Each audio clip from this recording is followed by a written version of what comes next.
الحمدللہ الحمدللہ رب العالمین والصلاة والسلام علی اشرف الانبیاء والمرسلین وعلی آلہ واصحابہ واہل بیتہ ومن اتبع سنتہ اجمعین.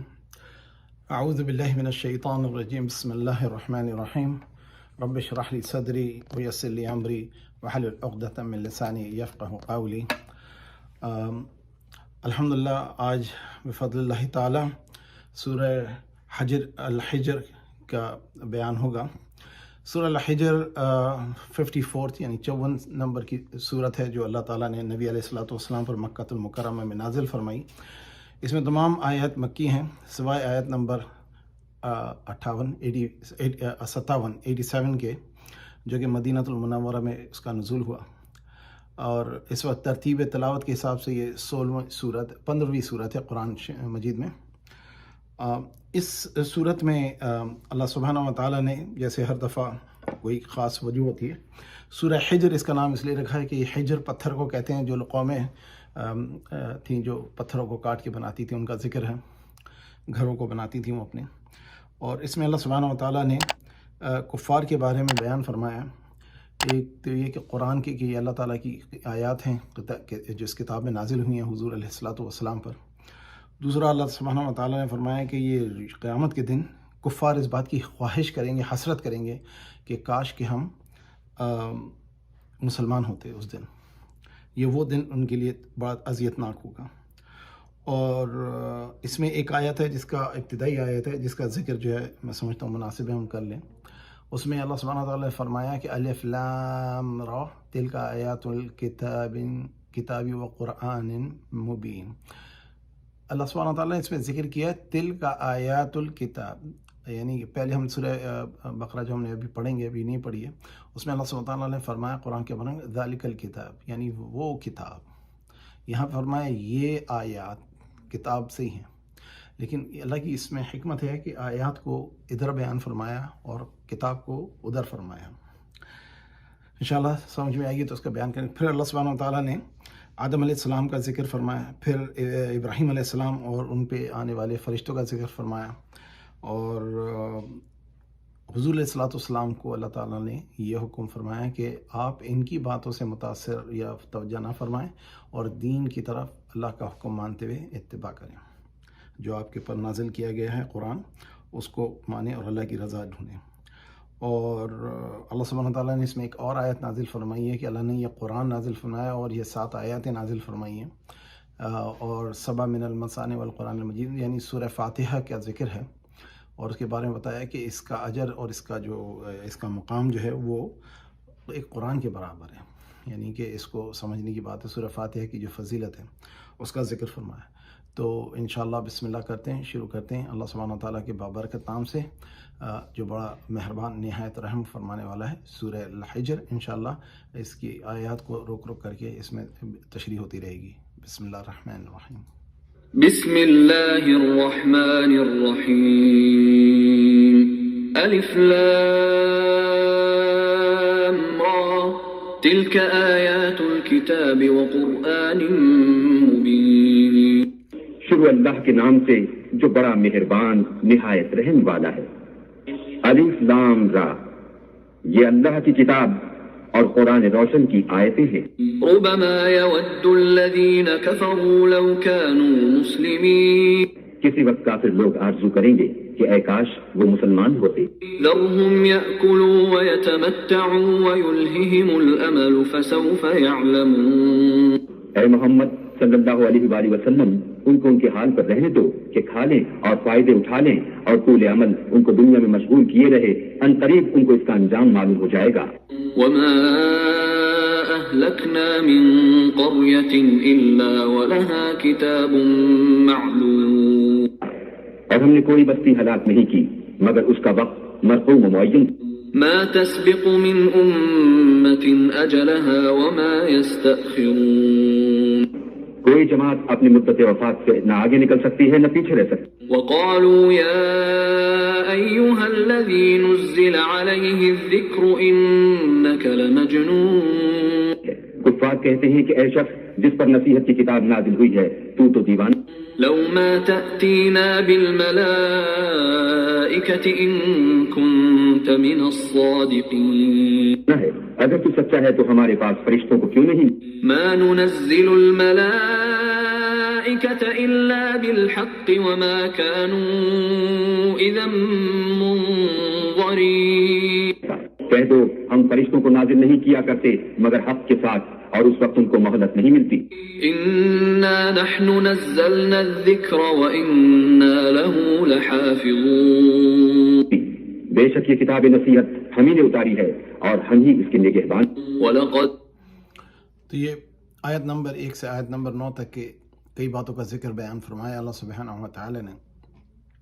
اس میں جو اہم بات ہے جس پہ توجہ دینے کی ضرورت ہے کفار کے لیے کہ وہ قیامت کے دن آج جو اپنی زندگی کی خوشیوں اور طاقتوں میں اور اپنے اس کفار کا واقعہ دیکھتے ہوئے، کیونکہ یہ اس صورت کا نزول مکہ کے آخری دنوں میں ہوا ہے، آخری وقت نبوت کے، اور کفار کا اخلاق حضور علیہ الصلوۃ والسلام اور مسلمانوں کے ساتھ بہت سخت رویے میں تھا. یعنی ان کو نہ رہنے کی کوشش، نہ ان کے کاروبار ہو سکتے ہیں، نہ ان کو عبادت کرنے کی اجازت تھی. اللہ سبحانہ تعالیٰ تمام مسلمانوں کے لیے اس قسم کی آزمائشوں سے پناہ عظیم عطا فرمائے.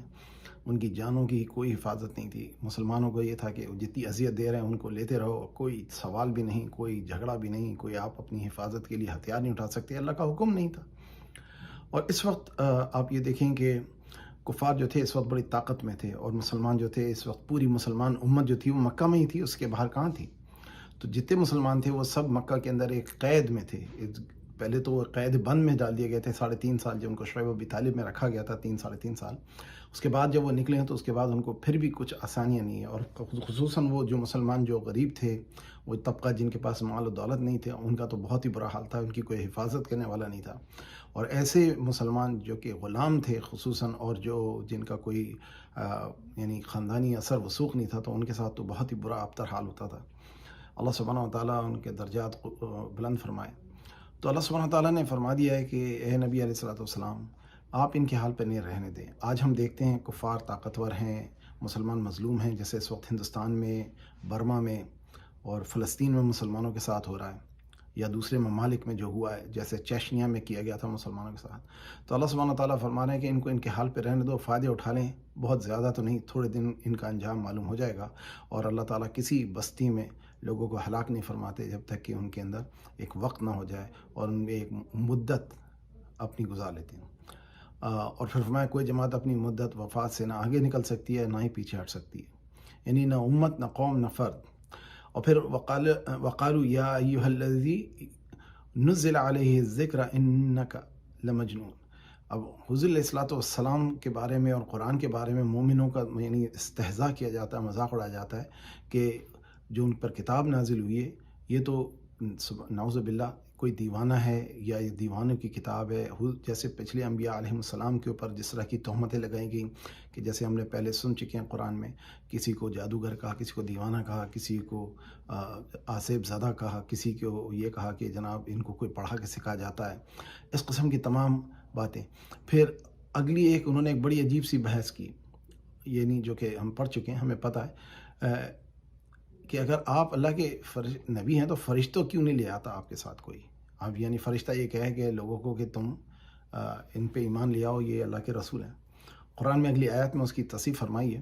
اللہ تعالیٰ فرماتا ہے کہ اگر ہم آسمان کو کھول دیں دروازے، اور یہ آسمان میں چڑھتے چلے جائیں، اس کے باوجود بھی یہ ایمان نہیں لائیں گے. یعنی کہ کافر کا دل وہ ہوتا ہے جس پہ ایمان کا کوئی اثر نہیں ہوتا، اور اس وقت یہ کہیں گے کہ ہم پر سحر ہو گیا، ہماری آنکھوں پہ جادو کر دیا گیا. یعنی یہ ایمان جنہوں نے نہیں لانا ہے، اس میں آپ جو بھی کر لیں، انہوں نے ایمان نہیں لانا ہے.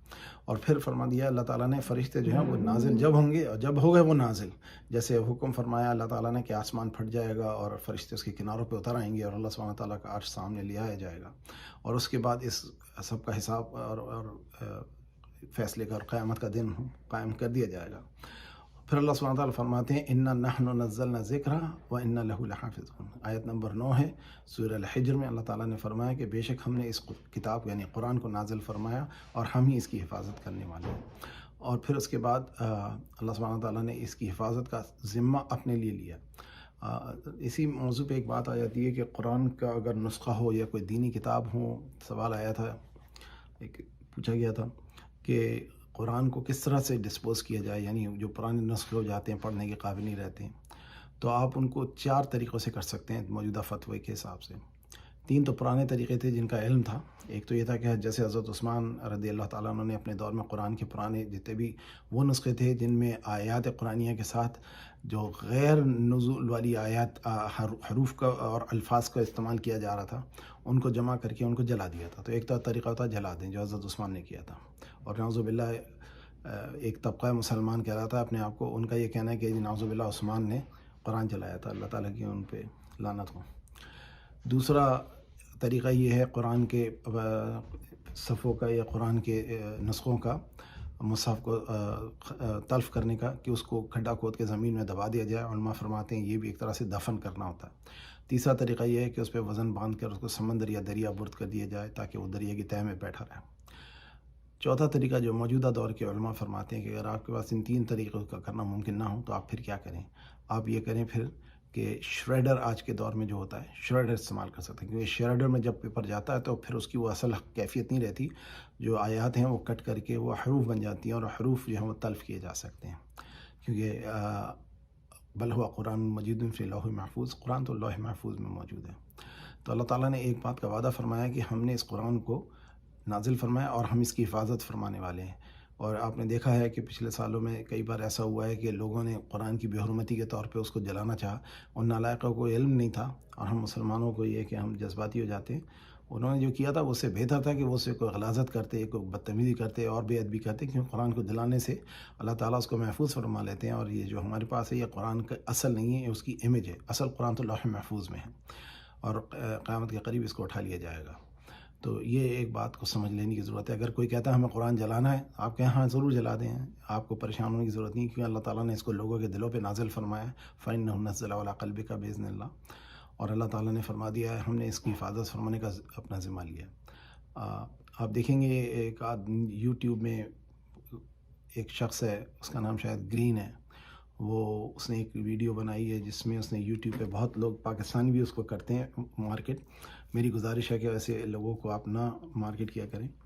بتانے کا مقصود یہ ہے کہ وہ پاکستانیوں کو ایز منحص القوم برا کہہ رہا ہے۔ یہ میں پاکستانی ہوں، اس لیے آپ لوگوں سے التجا ہے، اور اللہ تعالیٰ تمام مسلمانوں کے ایمان کی حفاظت فرمائے۔ وہ نالاق انسان کہہ رہا ہے پاکستانی جو ہیں وہ مشرک ہیں، اور اس کی وجہ اس نے بتائی کہ جناب یہ قرآن کا ادب یہ کرتے ہیں کہ قرآن کے نیچے سے شادی جب ہوتی ہے تو بچیوں کو گزار دیتے ہیں، یا وہ پنجتن پاک کا وہ اپنا رکھتے ہیں اپنی دکانوں پہ فضیلت کے طور پہ۔ اب کسی نے اگر کلچرلی کوئی چیز کی ہے تو اس نالائق کا نہ کوئی کلچر ہے، نہ اس کی کوئی تہذیب ہے، اور نہ ہی یہ کوئی اسلام کا حصہ ہے۔ لوگ کرتے ہیں تہذیب میں، اس کو جس کی تہذیب ہوتی ہے، کلچر ہوتا ہے، پاکستان کا کلچر ہے، اس میں کوئی گناہ نہیں ہے کہ قرآن کے سائے میں سے لوگوں کو گزار دیا جائے برکت کے لیے بچیوں کو ودا کرتے ہوئے، اور اگر نہ بھی کیا جائے تو کوئی گناہ بھی نہیں ہے۔ یہ ایک ایسا عمل ہے جس کا کوئی ایسی چیز نہیں کہ جس کو عبادت سمجھا جائے، یہ ایک تو ایک برکت کی چیز کرتے تھے۔ نمبر 2، پنجتن پاک کا جو مقام ہے، ہم آئیں گے انشاءاللہ پڑھیں گے سورہ بقرہ میں، اور اللہ سبحانہ تعالیٰ نے فرمایا کہ یہ پنجتن پاک جو ہے نا یہ پاک ہیں، اور حضور نے فرما دیا یہ پاک ہیں۔ ان سے کسی بات کے لیے محبت اور عقیدت میں کسی نے اگر ان کو پنجہ بنا لیا ہے کہ 5 انگلیوں سے 5 کا مطلب ہے، اس میں کوئی شرک اور بدعت اور کفر اور حرام نہیں ہے۔ یہ ادب کے لیے کہ لوگ لکھ دیتے ہیں، وہ ہاتھ کا پنجہ بنا کر اسے 5 لکھ دیتے ہیں، یہ کچھ لوگ کرتے ہیں، زیادہ ان میں نہ کریں کوئی گناہ نہیں ہے، کرنے کا کوئی گناہ نہیں ہے۔ یہ کوئی ان چیزوں کا ایسی باتیں نہیں ہے کہ جن سے شرک بنتا ہو، کوئی عبادت نہیں کی جاتی ان کے نام کا ادب کیا جاتا ہے۔ بہرحال میری گزارش یہ تھی کہ وہ اسٹیو کو ہم لوگ واٹس ایپ گروپ میں ڈالتے ہیں، اللہ تعالیٰ ہدایت عطا فرمائے لوگوں کو۔ اگلی آیت سنتے ہیں، اور اس میں اللہ تعالیٰ نے کیا فرمایا اس پہ توجہ ہوتی۔ بسم اللہ الرحمن الرحیم۔ وَلَقَدْ أَرْسَلْنَا مِن قَبْلِكَ فِي شِيَعِ الْأَوَّلِينَ، اور ہم نے تم سے پہلے لوگوں میں بھی پیغمبر بھیجے تھے۔ وَمَا يَأْتِيهِم مِّن رَّسُولٍ إِلَّا كَانُوا بِهِ يَسْتَهْزِئُونَ، اور ان کے پاس کوئی پیغمبر نہیں آتا تھا مگر وہ اس کے ساتھ استہزاء کرتے تھے۔ كَذَلِكَ نَسْلُكُهُ فِي قُلُوبِ الْمُجْرِمِينَ، اسی طرح ہم اس تکذیب و ضلال کو گناہ گاروں کے دلوں میں داخل کر دیتے ہیں۔ لا يؤمنون به وقد خلت سنة الأولين، سو وہ اس پر ایمان نہیں لاتے اور پہلوں کی روش بھی یہی رہی ہے۔ ولو فتحنا عليهم بابا من السماء فظلوا فيه يعرجون، اور اگر ہم آسمان کا کوئی دروازہ ان پر کھول دیں اور وہ اس میں چڑھنے بھی لگے لقالوا إنما سكرت أبصارنا بل نحن قوم مسحورون. تو بھی یہی کہیں کہ ہماری آنکھیں مخمور ہو گئی ہیں بلکہ ہم پر جادو کر دیا گیا ہے. وَلَقَدْ جَعَلْنَا فِي السَّمَاءِ بُرُوجًا وَزَيَّنَّاهَا لِلنَّاظِرِينَ. اور ہم ہی نے آسمان میں برج بنائے اور دیکھنے والوں کے لیے اس کو سجا دیا. وَحَفِظْنَاهَا مِن كُلِّ شَيْطَانٍ رَجِيمٍ. اور ہر شیطان راندہ درگاہ سے اسے محفوظ کر دیا. إِلَّا مَنِ اسْتَرَقَ السَّمْعَ فَأَتْبَعَهُ شِهَابٌ مُّبِينٌ. ہاں اگر کوئی چوری سے سننا چاہے تو چمکتا ہوا انگارہ اس کے پیچھے لپکتا ہے.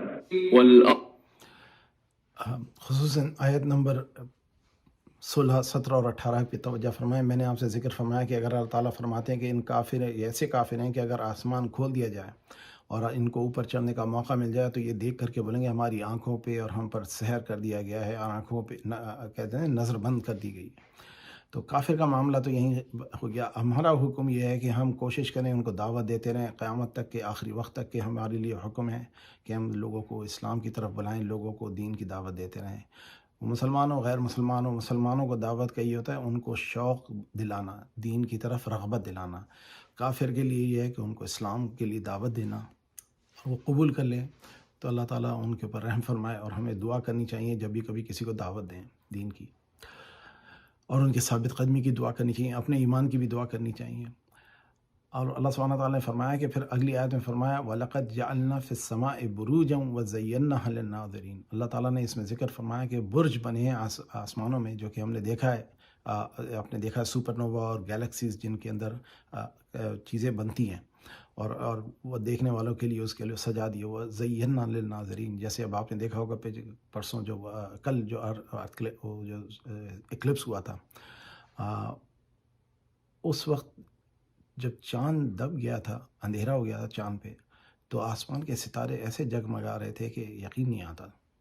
اور اللہ سبحانہ تعالیٰ ابھی تو لائٹ پولوشن ہو گیا اس لیے دکھتا نہیں ہے, لیکن اس کو آپ دیکھیں تو بڑا خوبصورت منظر ہے آسمانوں کا. تو اللہ تعالیٰ نے یہ برج بنائے ہیں جن میں ستاروں کی چالیں ہیں, جن میں جس سے لوگ راستہ ڈھونڈتے ہیں اور جس سے لوگ نیویگیشن کا استعمال کرتے ہیں. ایسٹرولیب کے ساتھ جو مسلمانوں نے ایجاد کیا تھا وہ تو ایک مسلمانوں کی ایجاد تھا, لیکن اس سے پہلے بھی اللہ تعالیٰ نے یہ زمین کے بنانے اور انسان کے بنانے سے پہلے یہ تمام چیزیں آسمان میں سجا دی تھیں جو آج ٹیکنالوجی سے پتہ لگ رہی ہیں انسان کو, اور دیکھنے والوں کے لیے اس کو سجا دیا. اور پھر یہ آیت جو ہے یہ آیت ہے میلاد النبی علیہ الصلوۃ والسلام سے متعلق. دیکھیے میں ایک بات بتا رہا ہوں, اس کو غور سے سنیے.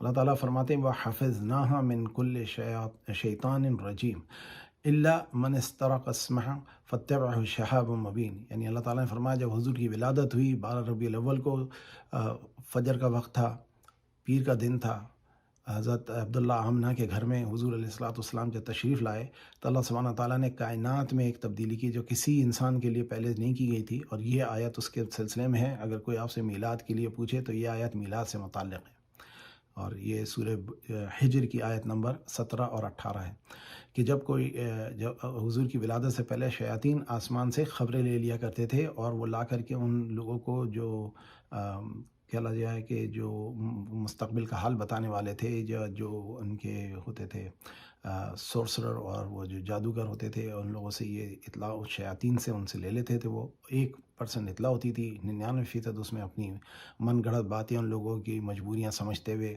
انسان کے حالات دیکھ کر کے جی آپ کو یہ پریشانی ہے, آپ کو فلانی بات ہے, دھماکی بات ہے, لوگ بولتے ہیں ہاں ہاں ہاں. اب اس کے چہرے پہ تو پریشانی آیا ہوتی ہے. آپ کے چہرے کے ایکسپریشن سے آدمی فیس ریڈنگ سے بتا سکتا ہے کہ آپ کیا چاہ رہے ہیں, کیا سوچ رہے ہیں. تو آپ سے ایک سوال کہتا ہے آپ کا بیوی سے جھگڑا چل رہا ہے, ہاں, تو آدمی کہتا ہے آنکھیں نیچے کری, مطلب ہاں جی گھر میں جھگڑا ہے.